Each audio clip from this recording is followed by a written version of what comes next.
ఓం శ్రీ గురుభ్యో నమః. ఆదిత్యాది నవగ్రహ దేవతాభ్యో నమః. శ్రీ పరాభవ నామ సంవత్సరంలో మేషరాశి వారికి ఏ విధంగా ఉందో చూద్దాం. మేషరాశి వారికి కింద మనము ఏ నక్షత్రాలు వారు వస్తారో ముందర తెలుసుకొని ఆ తర్వాత వారి ఆదాయ వ్యయాలు ఏ విధంగా ఉన్నాయి అనేది చూసి వారికి గ్రహ సంచారం ఏ విధంగా ఉంది, వారి ఫలితాలు ఏ విధంగా ఉన్నాయి, ఉద్యోగ వ్యాపార రంగంలో వారికి ఏ విధంగా ఉంది, అలాగే వ్యవసాయ రంగం ఆర్థిక స్థితిగతులు ఏ విధంగా ఉన్నాయి, ఏమి రెమెడీలు చేసుకోవాలి అనే విషయాన్ని మనం కూలంకషంగా చర్చించుకుందాం. ముందుగా మేషరాశి వారి కిందకు వచ్చేది ఎవరు అంటే అశ్విని నక్షత్రం 4 పాదాలు, భరణి నక్షత్రం 4 పాదాలు, కృత్తికా పాదం, ఈ 9 పాదాల వారిని మనం కలిపేసి మన మేషరాశి అంటాము. ఈ మేషరాశి వారు ఈ 9 పాదాలకు చెందిన వాళ్ళు అంటే అశ్విని, భరణి, కృత్తికా పాదం అక్కడి వరకు ఉన్న వారిని మనం మేషరాశి వారి కిందకి చూస్తాం. అయితే వీరి ఆదాయ వ్యయాలు ఏ విధంగా ఉన్నాయి అని చూసినప్పుడు వీరి ఆదాయం 11, వ్యయం 5, అంటే ఆదాయం బాగానే ఉంటుంది, వ్యయం 5గా ఉన్నది. రాజ్యపూజ్యం 2, అవమానం 4. రాజ్యపూజ్యం 2గాను అవమానం 4గాను ఉంది. కాబట్టి మంచి అనే వాళ్ళకంటే చెడు ఎక్కువగా ఉంది. ఆదాయం బాగా ఉంది కాబట్టి మంచిగా మీరు ఏదైనా ప్రాపర్టీ విషయాలు కానివ్వండి, అలాగే మంచిగా ఏదైనా స్థిరపడే విషయాలపైన ఆలోచించవచ్చు అనేది ఉంది. అలాగే మనం అవమానం అనేది ఎక్కువగా ఉంది కాబట్టి ఇతరుల విషయాల్లో మీ తలదూచకుండా ఉంటే మీ అవమానాలు తగ్గేదానికి ఆస్కారం ఎక్కువగా ఉంది. అలాగే మీ గ్రహ సంచారం ఏ విధంగా ఉంది అని చూసినప్పుడు మేషరాశి వారికి 12వ స్థానం వ్యయ స్థానంలో శని భగవానుడు సంచారంలో ఉన్నారు. దీనివల్ల ఏళ్నాటి శని ప్రభావంలో ఉన్నారు. అలాగే చూస్తే 3వ ఇంట్లో గురు సంచారం 3వ ఇంట్లో గురు సంచారం జూన్ వరకు జరుగుతుంది. ఆ తర్వాత 4వ స్థానంలోకి గురు సంచారం మారుతూ ఉంటుంది.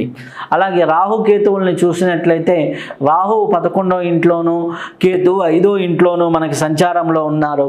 ఈ విధంగా గ్రహ సంచారం అనేది ఉంది. దీనివల్ల గురు భగవానుడు ఎప్పుడైతే ఈ యొక్క జూన్ జూలైలో స్థాన మార్పిడి జరుగుతుందో అప్పుడు నుంచి మీకు ఆర్థికంగాను చాలా బలంగా కనిపిస్తుంది. మీరు కష్టపడిన దానికి మంచి ఫలితాలు రావటం అనేది బాగా ఉంటుంది. మంచి చెడుల కలిసిన సంవత్సరంగా మీకు ఈ సంవత్సరం చెప్పవచ్చును. సాహసము క్రమశిక్షణ ఉంటే చివరికి విజయం మీది అవుతుంది. జూన్ తర్వాత వచ్చే ఫలితాలు చాలా మెరుగుగా చాలా శుభప్రదాయకంగా ఉంటాయి. ఇది మేషరాశి వారి గురించి మనం క్లుప్తంగా. అయితే దీంట్లో మనకు ఉద్యోగ రంగంలో ఉన్న వారికి ఏ విధంగా ఉంది అని చూసినప్పుడు ఉద్యోగ రంగం వారికి ప్రమోషన్స్ బాగా ఉన్నాయి. అలాగే విదేశీ ఉద్యోగ అవకాశాలు బాగా పెరుగుతున్నాయి. అలాగే జీతంలో పెరుగుదల అనేది బాగా ఉంది. కాబట్టి ఉద్యోగపరంగా ఉన్న వాళ్ళకి చాలా మేలైన ఫలితాలే కనిపిస్తున్నాయి. మేషరాశి వ్యాపారస్తులకు ఏ విధంగా ఉంది అంటే మేషరాశి వ్యాపారస్తులకి మొదటి భాగంలో కొద్దిగా ఇబ్బందులు ఉన్నప్పటికీ రియల్ ఎస్టేటు, నిర్మాణ రంగము, భూ వ్యాపారం చేసేవారికి, కొత్త ప్రాజెక్టులు చేసేవారికి జూన్ నుంచి మంచి విజయాలు అందుకునేదానికి అవకాశం బాగా కనిపిస్తుంది. వ్యాపార రంగం కూడా చాలా మంచి ఫలితాలే కనిపిస్తున్నాయి. విద్యార్థులకు ఏ విధంగా ఉంది? విద్యార్థులకి మనం చూసినట్లయితే 3వ స్థానంలో గురువు ఉండటం వల్ల మన జ్ఞాపక శక్తికి ఏకాగ్రతకి కారణమైన కాబట్టి కొద్దిగా ఇప్పుడు రాసేటటువంటి పరీక్షలు ఏప్రిల్ మేలో రాసేటటువంటి పరీక్షలు కొద్దిగా మీకు రిజల్ట్స్ అనేది తక్కువగా ఇస్తాయి, మీ స్థాయి కంటే తక్కువగా ఇస్తాయి. జూన్ తర్వాత వచ్చేటటువంటి పరీక్షలు పోటీ పరీక్షల్లోనూ, ఉన్నత విద్యల్లోనూ, వైద్య విద్యా పరీక్షల్లోనూ ఉన్నతి సాధించడానికి మంచి అవకాశం ఉంది. అలాగే నిరుద్యోగులు కూడా ఉద్యోగ ప్రయత్నాలు చేస్తుంటే వారికి కూడా పోటీ పరీక్షల్లో మంచి రిజల్ట్స్ రావటం అనేది కనిపిస్తూ ఉన్నాయి. అలాగే మేషరాశి వారి ఆర్థిక పరిస్థితి ఏ విధంగా ఉంది అంటే ఆదాయం బాగానే ఉంటుంది, ఖర్చులు బాగానే కనిపిస్తున్నాయి. ఇతరుల విషయాల్లో మనం జోక్యం చేసుకోవడం వల్ల ఎక్కువగా ఖర్చులు కనిపిస్తూ ఉన్నాయి.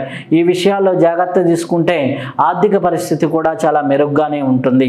అలాగే మేషరాశిలో ఉన్నటువంటి వారు కుటుంబ దాంపత్య జీవితం ఏ విధంగా ఉంటుంది అంటే కుటుంబ సౌఖ్యం అనేది కనిపిస్తుంది. ఇంట్లో శాంతి వాతావరణం అనేది ఉంటుంది. వివాహం కాని వారికి వివాహ ప్రయత్నాలు ఫలిస్తూ ఉంటాయి. చాలా అద్భుతమైనటువంటి రిజల్ట్స్ కుటుంబ వాతావరణ పరంగా కూడా బాగా ఉన్నాయి.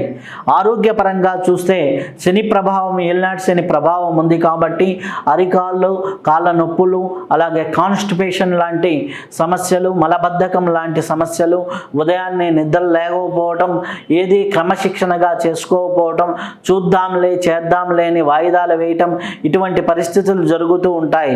వాటిని కొద్దిగా జాగ్రత్తతో మెరుగుపరుచుకొని ముందుకు వెళ్తూ ఉంటే చాలా మంచిది. ఆరోగ్య సమస్యలు ఉన్నవారు వైద్యుని సలహా మేరకు ముందుకు వెళ్తూ ఉంటే చాలా సత్ఫలితాలు కలుగుతూ ఉంటాయి. అలాగే ఈ యొక్క మేషరాశిలో ఉన్నటువంటి వారు ఎటువంటి పరిహారాలు చేసుకుంటే మంచిది అన్నప్పుడు శివారాధన చేసుకోవటం వల్ల చాలా అద్భుతమైనటువంటి ఫలితాలు ఉంటాయి. అలాగే మీకు ఆ దక్షిణామూర్తి స్తోత్రాన్ని పారాయణ చేయటం వల్ల గురుబలం అనేది ఎప్పుడూ పెరుగుతూ ఉంటుంది. అలాగే శివునికి తైలాభిషేకం అనేది అవసరం. అలాగే నువ్వుల పదార్థాలని ఆహారంలో తీసుకోవడం వల్ల కూడా చాలా మేలైన ఫలితాలు ఉన్నాయి. అలాగే శనివారం మంగళవారాల్లో కూడా మీరు కొద్దిగా ఒక్క పొద్దు ఇట్లాంటి నియమాలను పాటించడం వల్ల కూడా కొంత మేలైన ఫలితాలు ఉంటాయి. మన కలియుగ దైవమైనటువంటి వెంకటేశ్వర స్వామి దర్శనం వల్ల కూడా కొంత మేలైన ఫలితాలు కలుగుతూ ఉంటాయి. అలాగే రావి చెట్టు చుట్టూరు ప్రదక్షిణలు చేయడం, అలాగే దీనికంటే గొప్పది ఎక్కడైనా 4 రావి చెట్లు నాటి పెంచడం అనేది చాలా మంచిది. ఆ చెట్టు నీడ ఉన్నంత కాలం, ఆ చెట్టుని నలుగురు ఉపయోగించుకున్నంత కాలం కూడా మీకు మేలై జరుగుతూ ఉంటుంది. ఇటువంటి రెమెడీలు మీరు పాటిస్తూ మీరు మేషరాశి వారు అద్భుతంగా ఉండాలని కోరుకుంటున్నాం. మీరు ఆయురారోగ్య ఐశ్వర్యాలతో నిత్యం అద్భుతంగా జీవించాలని కోరుకుంటూ శుభం భూయా, సర్వే జనా సుఖినో భవంతు. మరిన్ని ఆసక్తికరమైన కథనాల కోసం మా ఛానల్ని సబ్స్క్రైబ్ చేయండి.